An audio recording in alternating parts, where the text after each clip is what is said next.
我到现在还不能相信，文秀已经离开了。一个每天都见面的同事，突然间不在了，我们当然会觉得难以接受。当警察这口饭真的很难吃。当警察就得背负这风险，我们都有这个心理准备。我相信文雄也是一样的。可是为什么死的人偏偏是文雄？为什么是他？如果当时文雄看到 Mam 有危险，也不上前帮忙，那他就不会死了。可是你认为文雄是这样的人吗？我们应该为他感到骄傲的。我才不管什么尽忠职守，什么英勇殉职，我宁愿文雄不是个勇敢的警察。我要的是我的好朋友、好兄弟，我要文雄活着。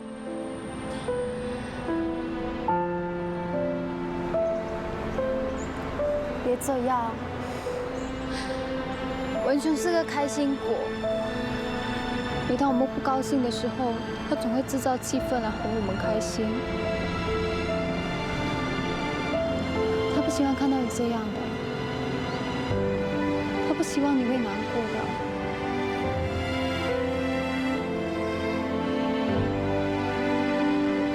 你要振作起来。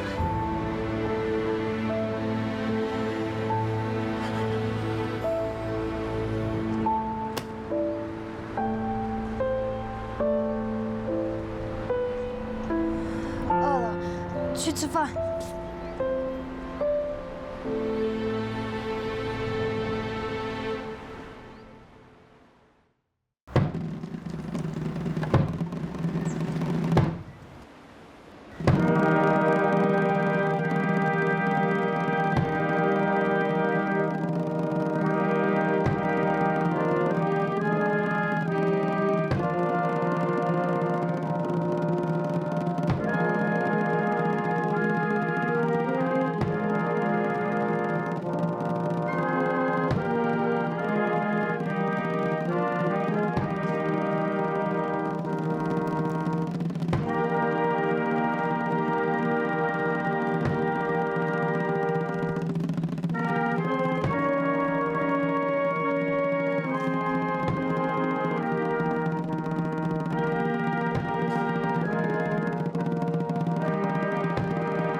Sergeant 许文雄在执行任务的时候，为队友奋不顾身，英勇殉职。虽然他不在了，但他代表着警察部队的英勇精神，将永远的留在我们的心中，成为我们学习的榜样。杀剑许文雄是一位好朋友、好伙伴。他对警察这份职业充满了热忱，也抱着伟大的使命感。他积极乐观，性格开朗，常常给队友们带来欢笑，也留给了我们许多美好的回忆。为了嘉奖他英勇的表现，警察部队将追谥文雄，给予他升职。虽然他离开了我们，但却永远活在我们的心中。东林警署永远不会忘记，我们曾经拥有过一名杰出的好警员、好伙伴。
见到你了。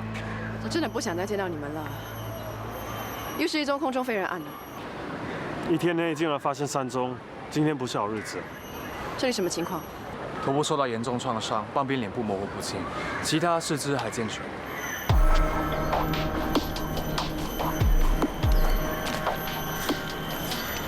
我们已经通知了死者的家人，他们现在马上赶来。死者叫做陈贤书，47岁，是一名家庭主妇。据目击者说，她是在9点40分左右坠楼的，应该是从12楼的走廊边缘跨过围墙往下跳。死者的邻居说，死者最近常常跟丈夫吵架，好像是为了钱的事。死者也多过一次向邻居投诉丈夫好赌，欠下大耳窿，让她觉得很丢脸，生不如死。又是一场家庭悲剧，麻烦你。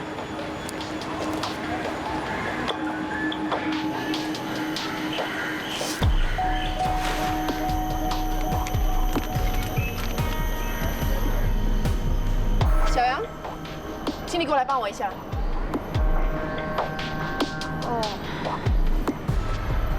我帮你。谁要你帮啊？不要逞强啦！你这么怕尸体，等一下看了又吐个不停。你们2个其中一个快点过来帮我吧。 Yes, ma'am， 我马上过去。乖乖站在这里 ，OK？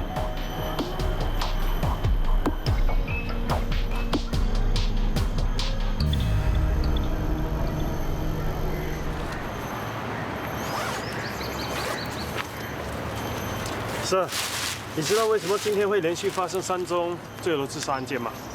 我也想知道。都是因为安小阳。关我什么事啊？你今天早上吃饱没事做，竟然去打开这个帐篷。哎呦，难怪这么邪门啦！原来是你呀！拜托你不要那么迷信好不好？有些事呢，宁可信其有，不可信其无，不要去触霉头嘛。我都说了，今天一定会发生事情，结果呢，证明我说的没错啦。可能是你的乌鸦嘴灵验呢。没错，还是 T 瑶说的对，胡说八道。桂祥，等一下回到警局，你到我办公室来见我一下好吗？ Yes, sir。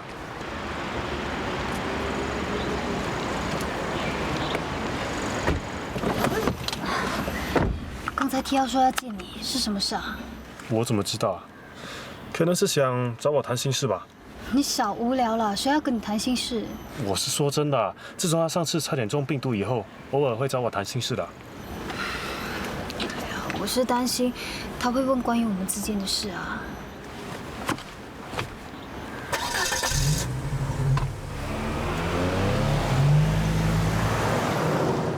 陈先生，案件还在进行调查，我现在不方便说出详情。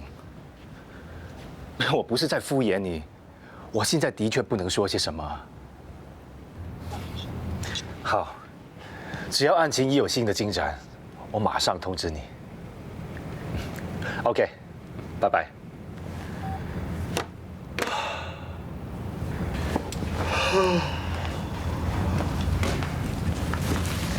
Charles Dunn， 一天20多通电话，连睡觉都被他吵醒，真受不了。最惨的是看到他电话又不能不接。接迟一点，还说我敷衍他，要投诉我。什么大案子啊？干嘛这么紧张？3天前，他的办公室被人破门行窃。从那一刻开始呢，我的电话线路就被他霸占了。有些人不管案件的轻重，只要是他的事，就是天下第一等大事，好像要我们放下手上其他的工作，专门只为他处理他的案件似的。我们都是为人民服务，大众就是我们的老板，看开点吧。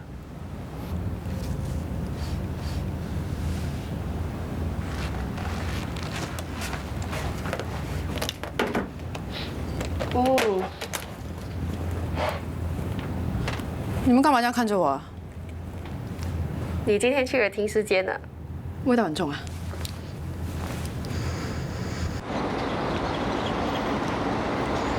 听说你今天连续做了3宗空中飞人案了。哇，你这语气是在同情我吗？我真的是同情你的，哪有人像你这么幸运，连中3元的？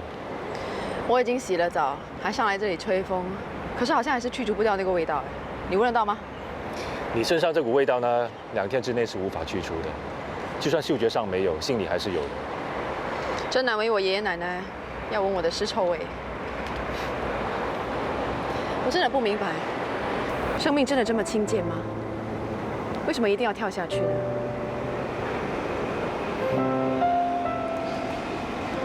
因为这是最容易的选择。问题真的能解决吗？不能。通常选择自杀的人，他们根本没有意愿要解决问题，甚至他们连面对问题的勇气也没有。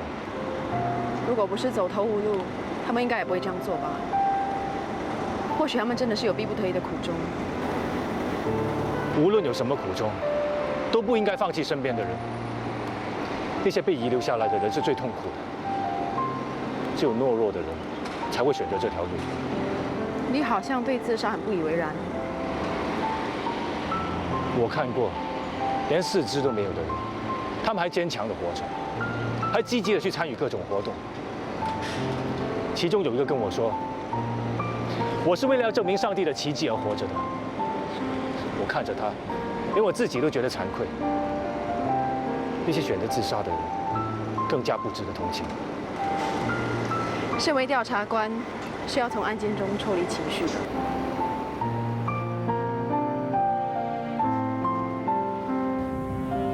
身为调查员，要把情绪抽离案件。我会执行我的任务。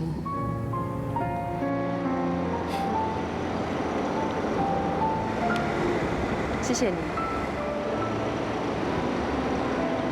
谢什么？人在最脆弱的时候，如果身边有一个人陪着，事情的结局或许就会不同了。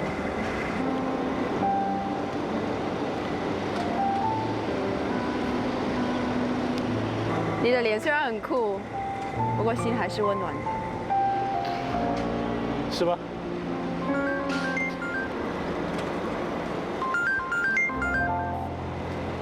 喂。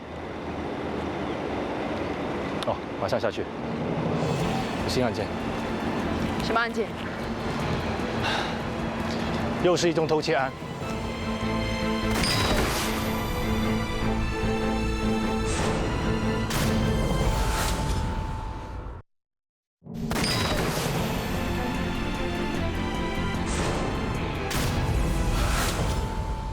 我觉得你最近对小杨的态度有一点不同。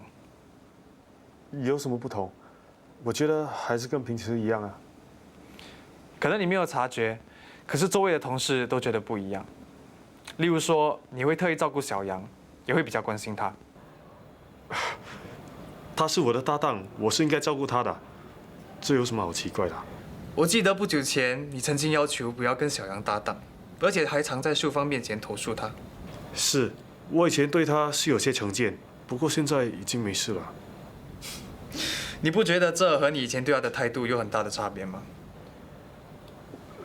不会啊，人总是会变的嘛，不是吗？警队里是不反对同事之间有男女恋情的关系的，不过一定要跟上级报告。我知道啊。那你还装傻？韩小杨 ，Ma'am， 我可以跟你谈谈吗？可以啊。你最近怎么样？还好。跟张桂祥一起工作没有什么问题吧？我们很好啊。你为什么这么问？其实同事们都察觉一件事，也有向我反映过，关于你和桂祥之间的事。我和张桂祥什么事都没有。自从你叫我好好跟他搭档，我已经尽量配合了。我跟他合作得很好，什么事都没有。我和小杨的确是在拍拖，这是好事啊，恭喜你们了。如果我和张桂祥的关系确定了，我会告诉你们的。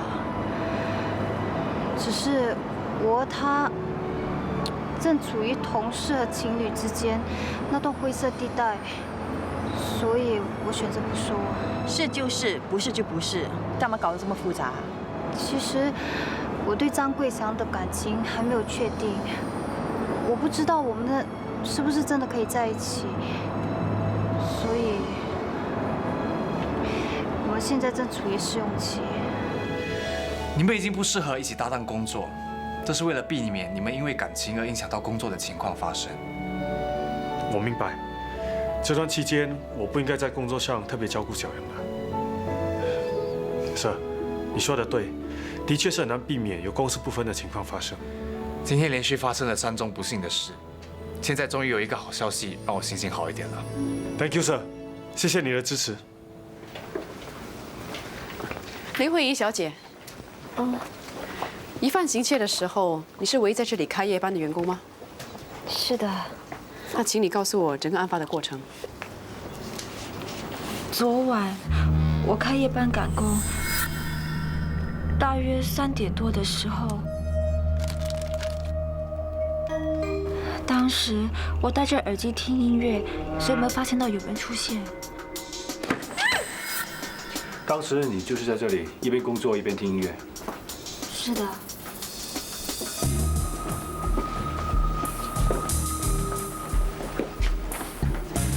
就是这个。可以检查一下吗？可以啊。之后疑犯对你做了什么？他把我手脚绑起来，又蒙住我的眼睛。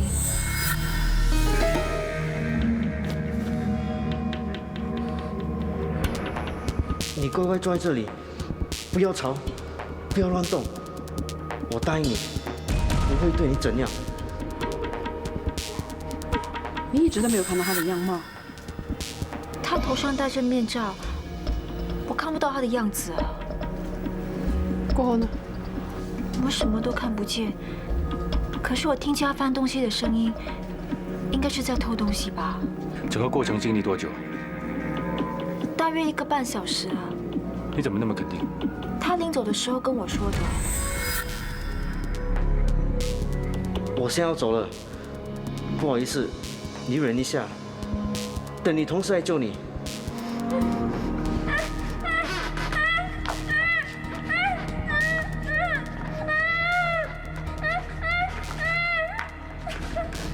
你要说什么？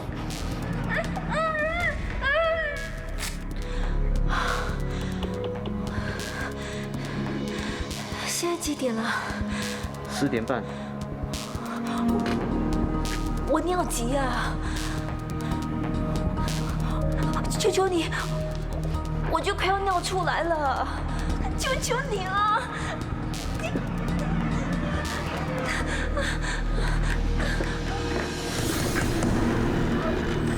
他一直让你留在洗手间的马桶上。当时你的手脚一直都是被捆绑住，可是你的同事 James Dunn 在今天凌晨5点半收到由你手机发出的求救 SMS， 是怎么回事啊？是我求他帮我发简讯给 James， 让我早点被救的。疑犯真的答应你？嗯。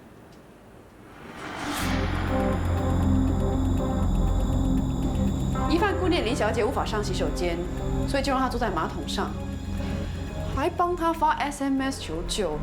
看来这个疑犯还蛮贴心的。疑犯的确有点好心肠。疑犯为什么会对林小姐这么好？该不会是因为他觉得林小姐长得可爱吧？林小姐把前门锁了，可是门锁没有坏，所以她可能是从别的入口进来的。这办公室的窗户都是封闭式的，所以他也不可能从那边进入。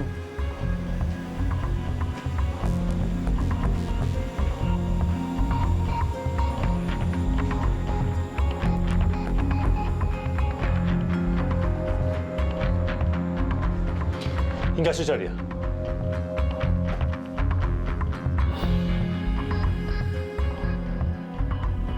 如果疑犯可以从这里爬进来，他应该是身材瘦小。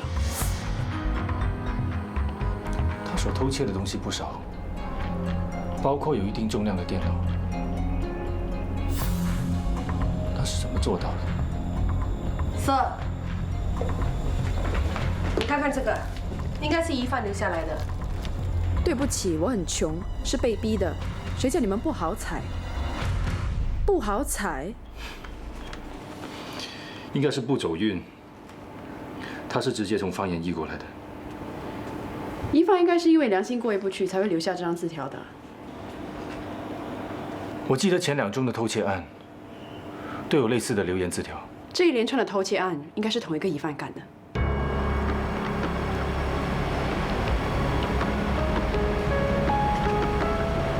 他应该是从这里爬上去的。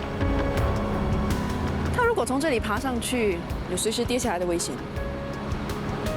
所以他的身手应该不错。这里到了晚上，应该不会有太多人走动，自然也就没有人会注意到他。他是从同一个地方离开的，他一个人要带走那么多贼赃，一定花了不少功夫。我记得爷爷说，以前有随街叫卖的小贩，住在楼上的人会把钱和碗放在吊篮里，然后垂下来，再把热腾腾的面吊上去。他会不会是用吊篮的方式？有可能。他把物件放在背包里，再用绳子绑着背包，慢慢的把它降落到地面。他的背包应该不会太大，我想，他至少用了3个中型背包，逐一的把这一张掉下来。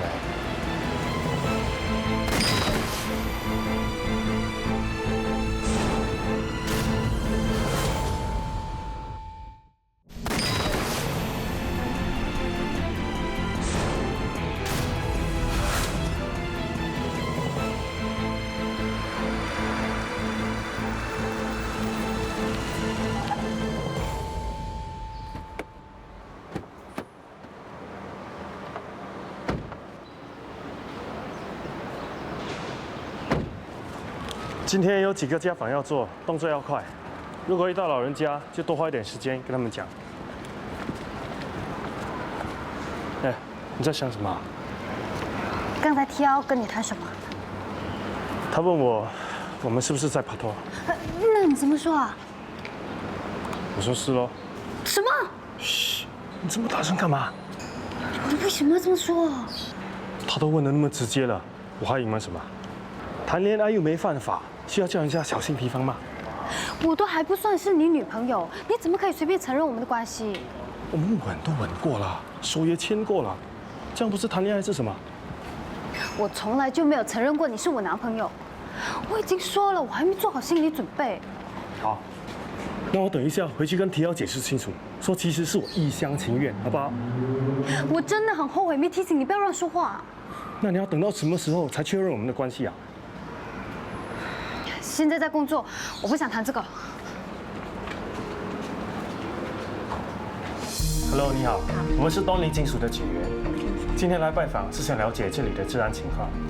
你家里有乐龄人士吗？有啊，我爸爸。那当他们单独在家时，记得要把门锁好，还有千万不要随意开门给陌生人进入，避免他们成为骗子或罪犯的下一个目标。如果有人声明是某公司的员工身份，你应该要求查看证件。如果有任何疑问，你可以拨打我们邻里警局的热线号码。还有，千万不要随意开门，让一些自称是你们孩子朋友的陌生人进入。如果真的要开门跟陌生的来访者交谈，记得要把门链线扣上，然后才开门。请问附近一带最近有没有发生过什么罪案？如果你想提供情报或寻求援助，请拨打警方的热线1800-255-0000。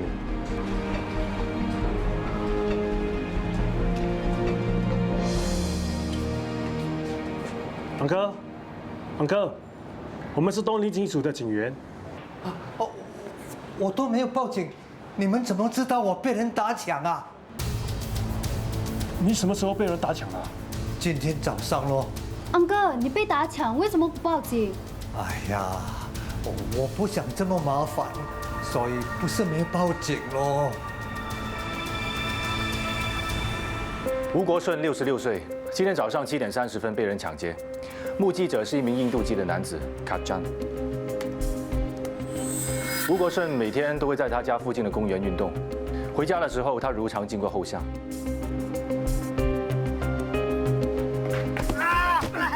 什么事啊？啊，海豚啊！喂！当时卡詹喊了一声，劫匪马上逃走。卡詹上前查看吴国顺的情况后，紧接追向劫匪。打抢啊！不要看了，打抢啊！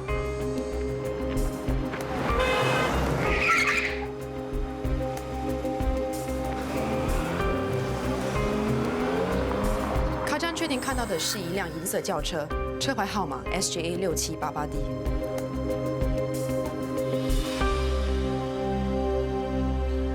卡詹过后带了吴国顺去警局报案。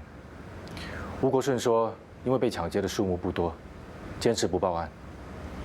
卡娟留下了联络号码之后就离开了。吴国顺认得劫匪吗？他没有办法形容劫匪的样子。当时劫匪讲的是华语，应该是一名华籍人士。他只记得劫匪当时戴着帽子，脸上有胡须。卡詹在整个过程中只看到劫匪的背影。据他所形容，劫匪身高1.8米左右，身材壮硕，孔武有力，行动也相当敏捷。这宗抢劫案发生的地点正好和你们之前调查的破门偷窃案只相隔一座大厦的距离，这2宗案件会不会有关联？抢劫案在今早7点30分左右发生，当时疑犯很有可能从那边离开。你调查的偷窃案进展得怎么样？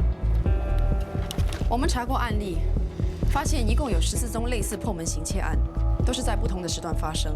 最早是1年前，疑犯专门向商业办公楼下手，偷取贵重文具，大至手提电脑、电器，小至EZ-Link卡也不放过。几次干案后，他都会留下一张字条。根据字条上的字迹和他的用词，可以猜测他的教育水平不高。从他的干案模式来看，他是一名惯犯，经验丰富，性情也不暴力。至于抢劫案的劫匪，粗暴地将吴国顺推倒在地，所以我个人认为，同一个人干案的可能性不高。我们推测偷窃案的疑犯应该是身材瘦小，否则他无法从厕所的窗口出入。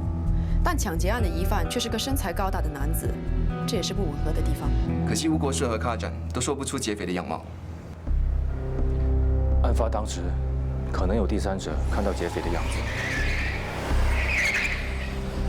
郝兄，尽快查出这名车主的身份。Yes, ma'am。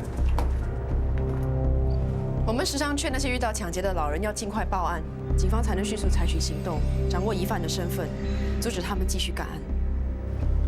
很多老人家在被抢之后，怕惹上麻烦，都不愿意去报案，所以这一类似的案件，我们很难查出疑犯的身份。至于那些歹徒，因为抢过之后尝到甜头，就一再干案，他们认为我们警方拿他们没辙。最糟的是，就算我们抓到了疑犯，有些老人家的眼力不好，往往无法认出干案者的容貌。任何案发现场都会留下作案的痕迹，所以我觉得我们是有办法让他们无所遁形的。没错，我们就是要证明给他们看，没有人是可以永远犯罪而不落网的。大家继续加油。Yes, ma'am。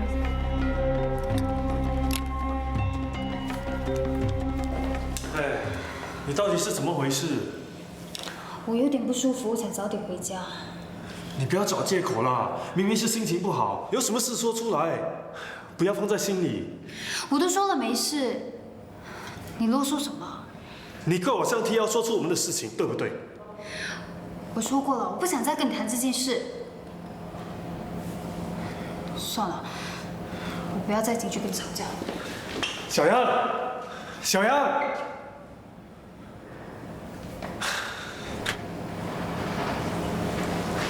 Ma'am，张桂霞，发生什么事了？说来话长，一言难尽啊。我有的是时间，说来听听。你跟纪瑶承认你们是在谈恋爱，可是小杨却对我说你们的关系还没确定。我想知道是怎么一回事。我也不知道，问他又不说。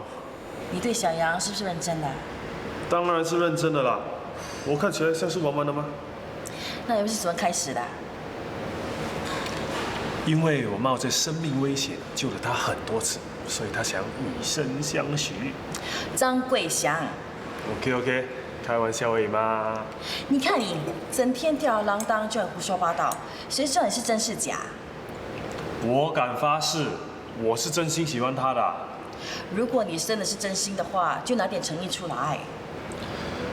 其实哦，我觉得你们女人的想法真的是很奇怪的，明明有想法，却讲一半不讲另一半，真的是不了解你们了。小杨不能确认你们之间的关系，是因为他心里不踏实。那你就给他信心啊，这有什么难了解的啊？要怎么给他有信心？应该怎么做，我也不教你啦。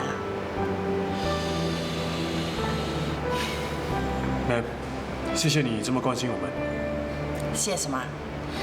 好啦，我要走了，拜拜。拜拜。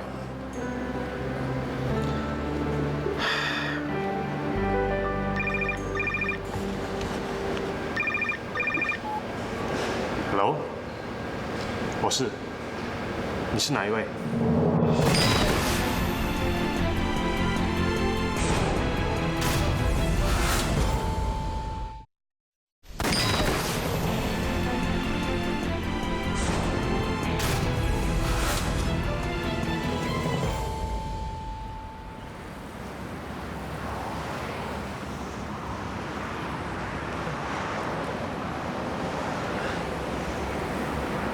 我还以为你不来了。我的确想过不来的。还生气啊？生那么久的气对身体不好的。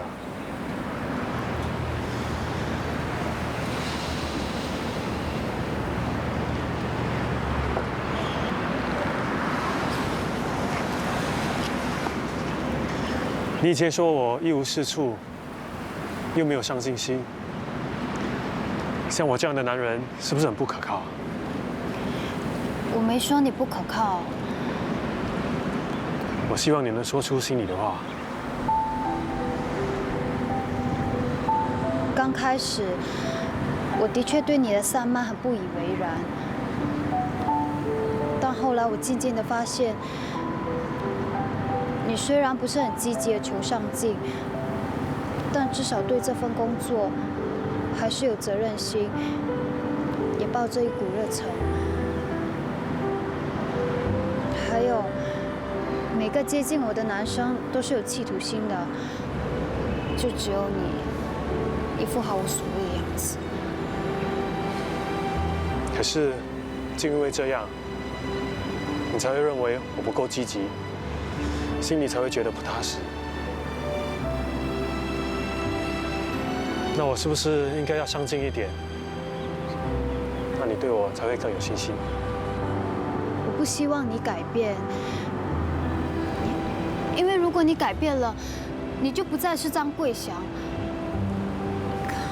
可是如果你继续这样，我又觉得心里很没有踏实感，所以我也很矛盾。其实我的想法很简单，我们活在这个世界就是为了开心。如果整天有压力，就算拥有了所有的东西，也等于什么都没有。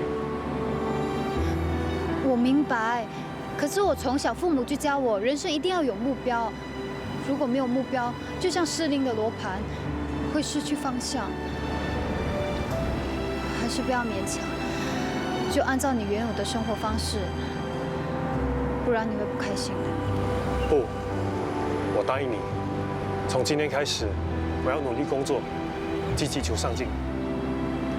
因为当你真的爱一个人的时候，你会为他做任何事，就算那件事是你最不喜欢做的事，你也会心甘情愿的去做。小杨，我一定能做到的，因为我对你是真心的。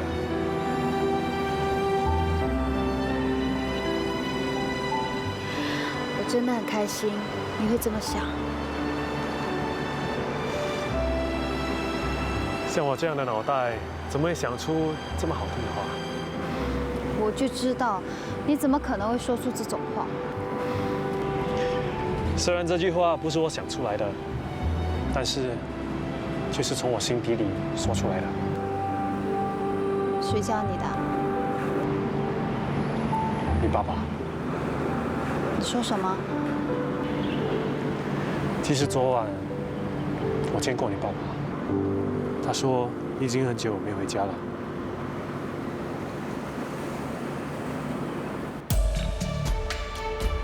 你好，我们是警察，我们需要到0801的单位。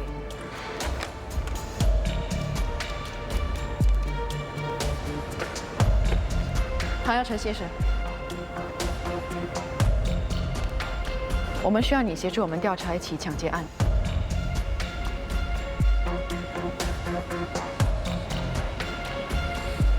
没问题，到我办公室谈吧。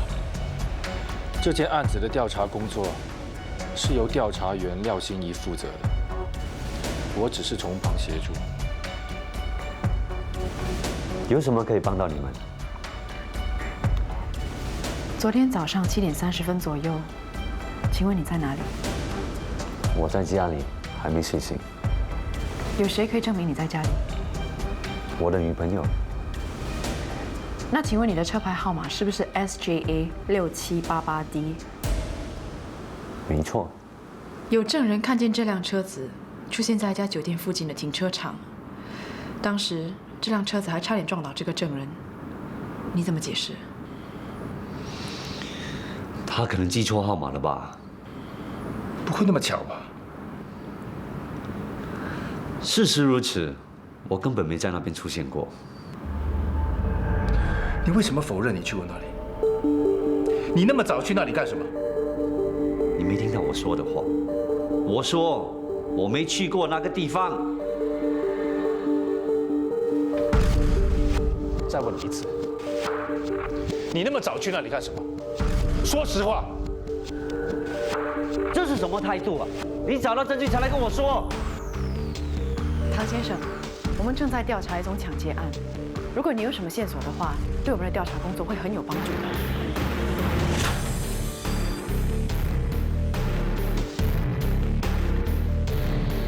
我是最支持警民合作，如果我可以帮得上忙，一定会尽力帮。可惜我真的无能为力。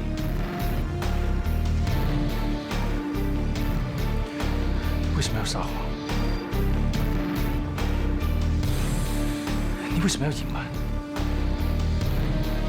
如果你再纠缠不清，我知道该去哪里投诉你。两位警官，不送了，我还有其他约会。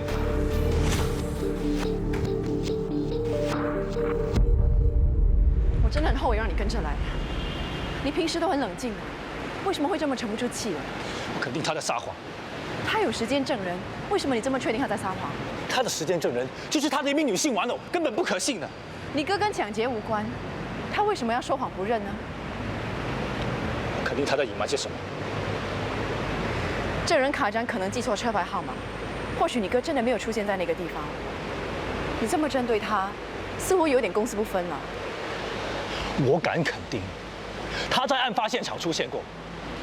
他刚才在回答我问题的时候这么心虚，这么明显，你看不出来？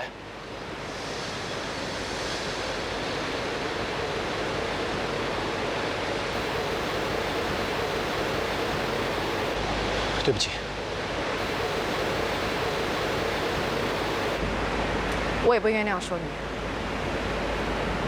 我想你是对你哥有成见，所以才会这么快下定论。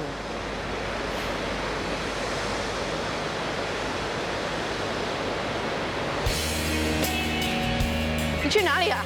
找证据。不要家，你不要冲动啊！只要是跟你哥有关的案件，你都不能够插手的。你会帮我查？我一定会帮你查清楚的。我懂有些祝福一直都在你们心上，可能很多时候我需要走得悄然，但是请相信那些抱歉，时间在帮我保管。我懂扛在肩上的责任有多少重量，我懂那份荣光总是在给我力量，庆幸你们的爱一直都在我身旁，有些付出不一定要补偿才算得上圆满，用一些满足填补另一些不满，有时候汗水也能酝酿出芬芳，看到身边的人安详宁静的脸庞，所有艰辛都变成一种坚强，用一些回忆替代另一些遗憾，